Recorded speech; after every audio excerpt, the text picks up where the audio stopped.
దగ్గర దగ్గర 162 రోజులయ్యింది. రోజులు లెక్క పెట్టుకుంటున్నాం.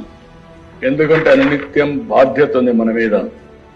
ఇది మీరు చూసినప్పుడు చాలా డిపార్ట్మెంట్ గాడి తప్పిన డిపార్ట్మెంట్లన్నీ ఘాట్లో పెట్టే పరిస్థితికి వచ్చాం. దగ్గర దగ్గర లెక్కలు కూడా చెప్పాను. ఇంకా బయట ఇష్టానుసారంగా ప్రచారం చేసే పరిస్థితికి వచ్చారు. సాక్ష్యాధారాలతో సహా 10 లక్షల కోట్ల రూపాయలు అప్పులు గాని, గాడి తప్పిన వ్యవస్థలు, అస్తవ్యస్తంగా ఉన్న ప్రభుత్వ శాఖలు, పెండింగ్ బిల్లు, అనేక సవాళ్లు విసిరిన మనకుండే అనుభవంతో వీలైనంత సరి చేసుకుంటూ వచ్చాం. నేను ఒకే విషయం ఈ సభ ద్వారా ప్రజలందరికీ హామీ ఇస్తున్నా. మీ నమ్మకాన్ని వమ్ము కానీయం. 5 నెలల్లో అనేక అడుగులేశాం.